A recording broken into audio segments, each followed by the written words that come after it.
Good morning student and Sarvodaya नमस्कार। पिछले video में हम लोग कंप्लीट किए थे कोरोनरी फोर्स के और फैक्टर अफेक्टिंग क्लाइमेट को कौन कौन से फैक्टर अफेक्ट कर रहे थे और हमने कोरोनियस फोर्स के बारे में बताया था। तो कोरोनियस फोर्स क्या होता है हम लोग फिर से रिव्यू कर लेते हैं। ये फोर्स इसे कहते हैं जो अर्थ के रोटेशन के कारण क्रिएट हो। किसके? अर्थ के रोटेशन के कारण जो फोर्स क्रिएट होता है उसको हम लोग क्या बोलते हैं? कोरोनियस फोर्स। और कोरोनियस फोर्स के कारण ही हमारे यहाँ क्लाइमेट बहुत मॉडरेट होता है। क्यों? जितने भी हमारे रेन वाले जो मानसून बनते हैं, मानसून रेन्स, इसको क्या करते हैं? डिफ्लेक्ट कर देता है राइट। और फिर जो भी नॉर्थ ईस्ट में जो बनता है, फिर साउथ ईस्ट में जो बनता है हमारा मानसून वाला, उसको क्या करता है? कोरोनियस फोर्स के कारण क्या होता है? वो राइट में डिफ्लेक्ट हो जाता है और हमारे इंडिया के सब कॉन्टिनेंट में रेन का जो मानसून का बादल आता है, जो इंडिया में थोड़े समय जितना जरूरत उतना रहता है और बाकी मूव कर जाता है उनकी नेबरिंग कंट्री में। सो उसके आइलैंड में पढ़ेंगे। ये 3 टॉपिक्स और हैं। इसको कंप्लीट करने के बाद हम लोग मानसून में जाएंगे कि हमारे इंडिया में कितने तरह का क्लाइमेट पाया जाता है। सो पहला है जेट स्ट्रीम, दूसरा है इंटरट्रॉपिकल कन्वर्जन, तीसरा है साउथर्न ऑसिलेशन। तो जेट स्ट्रीम होता क्या है? तो जेट स्ट्रीम हमेशा कोल्ड एयर और वार्म एयर के बीच में, कोल्ड एयर और वार्म एयर के बीच में जो एक नैरो बेल्ट यानी संकरा सा कोई एक एटमॉस्फेयर क्रिएट होता है विंड का, उसको हम लोग क्या बोलते हैं? Jet stream. क्या बोलते हैं? Jet stream. किसके बीच में? कोल्ड एयर और वार्म एयर के बीच में एक नैरो बेल्ट बनता है विंड का। किसका? ईस्टर्न विंड का एक बेल्ट बनता है, यानी कि संकरा सा एटमॉस्फेयर इन्वायरमेंट बनता है। किसके अंदर बनता है? ट्रोपोस्फेयर लेयर में ये क्रिएट होता है।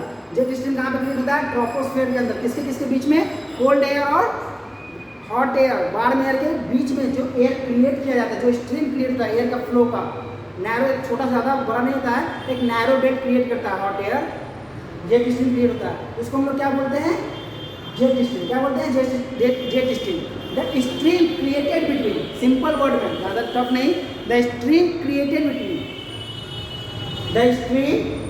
Between cold air and warm air in a narrow size and in a narrow belt, यानी कि नैरो साइज का क्रिएट हो, उसको इन ट्रोपोस्फेयर, इसमें in troposphere is called jet stream.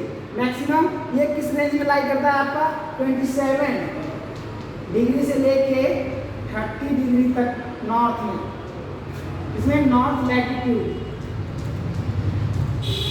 ये 27 से लेकर 30 डिग्री नॉर्थ लैटिट्यूड पे क्रिएट होता है। कहाँ पे? किस एरिया में क्रिएट होता है? ट्रोपोस्फेयर के 27 डिग्री से लेकर 30 डिग्री के बीच के ट्रोपोस्फेयर में नॉर्थ लैटिट्यूड के पॉइंट पे ये क्रिएट होता है जेट स्ट्रीम। ठीक है, ये 110 किलोमीटर की रफ्तार से फ्लो करता है। इस जेट स्ट्रीम में जो विंड क्रिएट होता है वो 110 किलोमीटर की रफ्तार से फ्लो करता, बहता है। ठीक है, दूसरा है आपका इंटरट्रॉपिकल कन्वर्जन जोन, यानी कि IPCZ। क्या होता है? IPCZ, intertropical conversion zone. ये आपका इक्वेटर पे होता है। कहाँ पे होता है? इक्वेटर पे। किसके कारण होता है? नॉर्थ ईस्ट एयर और साउथ ईस्ट एयर के कारण यहाँ पे ये ट्रॉपिकल पे नहीं, इक्वेटर पे क्रिएट होता है। मान लीजिए ये इक्वेटर है, इधर से एयर आया नॉर्थन से north east, north west, south east, south west, और यहाँ पे क्लाउड का फॉर्मेशन किया। क्या किया? क्लाउड का फॉर्मेशन किया। The air comes from northern hemisphere and southern hemisphere that converge at equator. The air comes from and blow from the northern hemisphere and southern hemisphere and merge at equator to create a cloud is called intertropical convergence zone। जिस area में northern hemisphere और southern hemisphere के हवा के मर्ज होने के कारण कोई क्लाउड बने, उस एरिया को हम लोग क्या बोलते हैं? Intertropical conversion zone, IPCZ। ठीक है, तो कोई पूछे इंटरट्रॉपिकल कन्वर्जन जोन क्या होता है? तो जहाँ पे नॉर्थ वाला साइड से नॉर्थन हेमिस्फीयर का एयर और साउथर्न हेमिस्फीयर का एयर मर्ज करे जिस इक्वेटर के जिस पॉइंट पे, और वहाँ पे क्लाउड का फॉर्मेशन करे। किसका? क्लाउड का फॉर्मेशन करे, उस एरिया को हम लोग क्या बोलेंगे? Intertropical conversion zone. ये नहीं कि कोई एक ही पॉइंट होता है, या फिर आपके इक्वेटर पे ही लाई करेगा इंटरट्रॉपिकल कन्वर्जन जोन, या फिर एकदम इक्वेटर पे लाई करेगा, या इक्वेटर के पैरेलल बनता जाएगा। क्या जाएगा? इक्वेटर के पैरेलल या बढ़ता ही जाएगा। तो जिसके कारण क्या होता है, क्लाउड जब इक्वेटर पैरेलल बनेगा या इक्वेटर में बनेगा तो इंडिया में ही बारिश होगी, क्योंकि इक्वेटर तो इंडिया से होकर पास, इंडिया के पास से गुजरता है। और तो इसलिए होता है कि एक समय आता है कि नॉर्थन हेमिस्फीयर का एयर और साउथर्न हेमिस्फीयर का एयर आगे कन्वर्ट होता है इक्वेटर के पॉइंट पे, तो वहाँ पे क्लाउड फॉर्मेशन होता है। ठीक है, जिस पॉइंट पे मिलेगा तो उस पॉइंट पे वहाँ पे क्लाउड कन्वर्जन होगा, जिसके कारण क्या होता है, रेन होता है। और इंडिया में क्या होता है, हम लोग पढ़ते हैं कि इक्वेटर पास होने से क्या होता है, क्लाइमेट हॉट होता है। हाँ, हॉट होता है। जिस कंट्री से इक्वेटर पास होता है उस कंट्री को हॉट यानी ज़्यादा सूर्य की रोशनी पड़ती है, इसलिए वो हॉट कंट्री कहा जाता है। बट इक्वेटर से एक फ़ायदा भी है, इंडिया में इक्वेटर एकदम मिडिल में पास किया है, यानी कि यहाँ पे मिडिल में पास होने के कारण क्या हो गया कि साउथर्न हेमिस्फीयर और नॉर्थर्न हेमिस्फीयर का एयर आके मर्ज होता है, जिसके कारण क्लाउड भी फॉर्मेशन होता है। हमेशा हॉटनेस नहीं होता है, एक सीजन एक टाइम के बाद वहाँ पे क्लाउड फॉर्मेशन होता है, जिसके कारण रेन होता है। इसलिए इंडिया में मॉडरेट है। साउथ अफ्रीका में क्लाइमेट पूरा पास किया, इसलिए वहाँ पे हॉट ही होता है, वहाँ पे क्लाउड फॉर्मेशन बहुत रेयरली किया जाता है। ठीक है, तीसरा है साउथर्न ऑसिलेशन।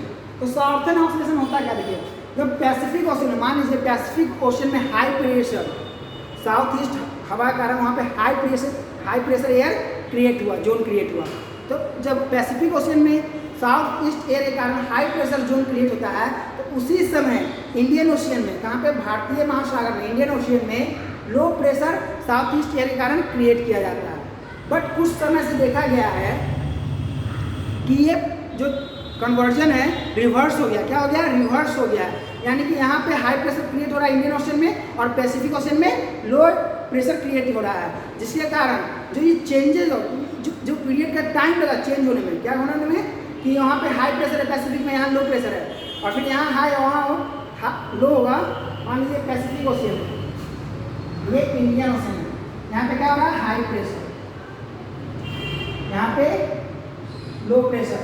तो यहाँ पे साउथ ईस्टर्न विंड के कारण यहाँ पे हाई प्रेशर क्रिएट हुआ, और उसी के कारण यहाँ पे क्या हुआ, इंडियन ओशन में, इंडियन ओशन, ये पैसिफिक।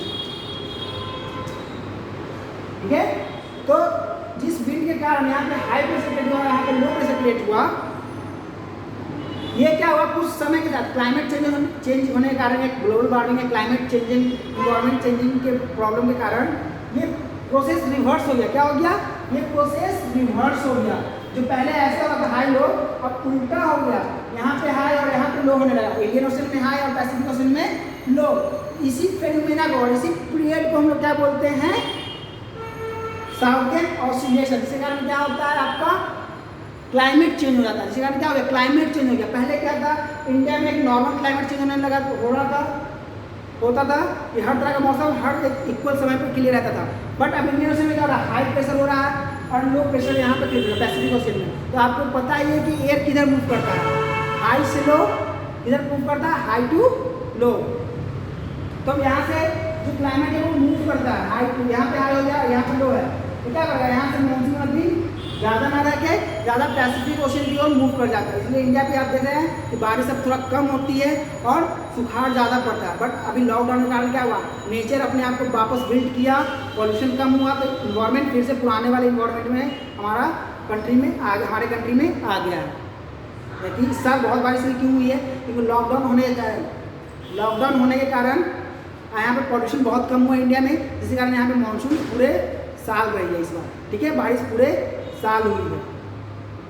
सो साउथर्न ऑसिलेशन के कारण ही हमारा क्लाइमेट चेंज होता है। तो ये भी एक बहुत, ये दिन भी काफ़ी इंपॉर्टेंट पॉइंट है, जो फैक्टर है जो हमारे क्लाइमेट को चेंज करने में मदद करता है और क्लाइमेट को इन्फ्लुएंस भी करता है। ठीक है, तो आगे हम लोग पढ़ेंगे मानसून। तो मानसून क्लाइमेट होता है ना, उसको हम लोग बोलते हैं सीजनल पैटर्न। क्यों, क्योंकि मानसून में एक तरह का सीजन होता ही नहीं है, हर समय हर टाइम पे एक अलग अलग सीजन पाया जाता है।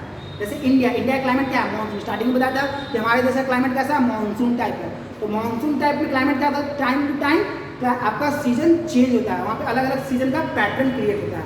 तो इंडिया में मानसून है, तो इसीलिए इंडिया में मेजर 4 सीजन पाए जाते हैं। मेनली आपके इंडिया में 4 सीजन पाए जाते हैं। कौन कौन से, समर, विंटर, रेनी और ऑटम। ठीक है, ये 4 आपके मेन सीजन है।